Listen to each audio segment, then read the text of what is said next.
বন্ধুরা, তোমরা সবাই কেমন আছো? তো আশা করছি যে যেখান থেকে আমার ভিডিওটা দেখছো সবাই অনেক অনেক ভালো আছো।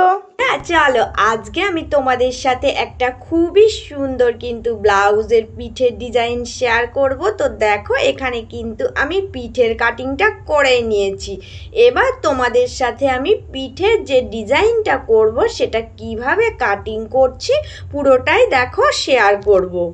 এবার দেখো আমি মাপগুলো তোমাদের বলে দিচ্ছি। তো দেখো সামনের দিকটা উপরে আমি কতটা রেখেছি না, 2.5 ইঞ্চিতেই পয়েন্ট করে নিলাম। এবার সোজা নিচে চলে আসবো। নিচে আসার পরে দেখো যার যতটা ছেড়ে রাখতে ইচ্ছে হবে, তো আমি এখানে কিন্তু 4.5 ইঞ্চি মতো ছেড়ে রেখে পয়েন্ট করে নিচ্ছি। এবার এই নিচের পয়েন্টটা থেকে দেখো আমি একটু হালকা 1/2 ইঞ্চি মতো ওপরের দিকে 3.5 ইঞ্চি মতো রেখে একটা পয়েন্ট করছি। তো এই 3টে পয়েন্ট করে নিলেই কিন্তু হয়ে যাবে।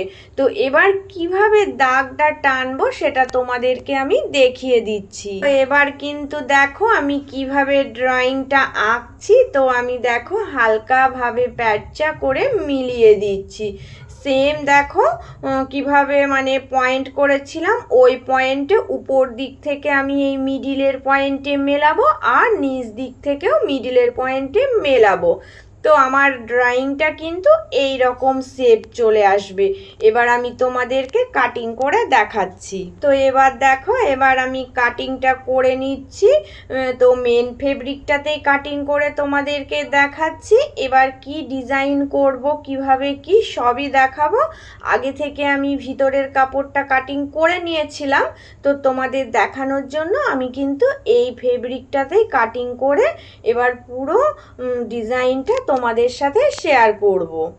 এবার দেখো এবার কিন্তু ডিজাইনটা তৈরি করতে গেলে আমার যে কাপড়ের টুকরো লাগবে সেটা কিন্তু আমি এখান থেকে কেটে নেব। তো মাপটা আমি তোমাদেরকে বলে দিচ্ছি। দুই দিকে কিন্তু 1.5 ইঞ্চি মাপ রাখবে, মানে চারিদিকে 1.5 ইঞ্চি, এইদিকেও 1.5 ইঞ্চি এইদিকেও 1.5 ইঞ্চি, এইভাবে করে যখনই একটা দাগ টেনে বক্স তৈরি করবে দেখবে চারিদিকে 1.5 ইঞ্চি হয়ে যায়। এই মাপেই কাটিংটা করবে। তো পাড়ের দিকের একটু অংশ বেঁচে ছিল, তো সেই অংশটা দিয়ে আজকে আমি ডিজাইনটা তোমাদেরকে করে দেখাবো। এখানে আমি অনেকগুলো কাপড়ের টুকরো কেটে নিয়েছি, তো এগুলো দিয়ে আজকে ডিজাইনটা তৈরি করব। প্রথমেই দেখো ডিজাইনটা তৈরি করতে গেলে এই ছোট টুকরো কাপড়গুলো আমি কিন্তু ভাঁজ দিয়ে জুড়ে নেব। তো দেখো কিভাবে জুড়ছি, এই কোনাকুনি আগে ভাঁজ দিয়ে নিচ্ছি, নেওয়ার পরে এটা উল্টিয়ে আবার আমি কিন্তু কোনা করে ভাঁজ দিয়ে নেব। তো এইভাবে করে ভাঁজ দিয়ে প্রত্যেকটা টুকরো আমি কিন্তু জুড়ে রেডি করে নিচ্ছি। এবার কি করব দেখো, এই যে এই মেন ফেব্রিকটা আমি আগে নিয়েছি। তো এটার সাথে আমি কিভাবে জয়েন করব দেখো, সুন্দর ফিনিশিং আনতে গেলে কিন্তু এই ডিজাইনটা আমাকে সুন্দরভাবে করতে হবে। তো দেখো ছোট ছোট টুকরোগুলো কিন্তু আমি কিভাবে জুড়ছি দেখো, নিচের দিকে রেখে সুন্দর করে প্রত্যেকটা জুড়ে নিচ্ছি। তো এই দিকে 3টে ওই দিকে 3টে, এইভাবে আমি পরপর সেট আপ করে দেব। আমার যতগুলো লাগবে আমি ঠিক ততগুলোই কিন্তু জুড়ে দেখো রেডি করে নিচ্ছি। আর কি করছি দেখো, তো এবার কিন্তু আমি ওই উপর থেকে দেখো মেন ফেব্রিকটার উপরে আমি যে লাইলিনটা বসিয়ে রেখেছিলাম, তো একই সাথে কিন্তু জুড়ে দেব। তো দেখো আমি কিভাবে জুড়ছি, ডিজাইনটা আগে আমি জুড়ে নিয়েছি, তারপরে এই ফেব্রিক কাপড়টা জুড়ছি, কারণ ফিনিশিংটা বেশি সুন্দর আসবে। তো আজকে আমি কোনো পাইপিং লেস ছাড়াই কিন্তু ডিজাইনের ফিনিশিং সুন্দর আনার জন্য এই টেকনিকটা তোমাদেরকে দেখিয়ে দিচ্ছি।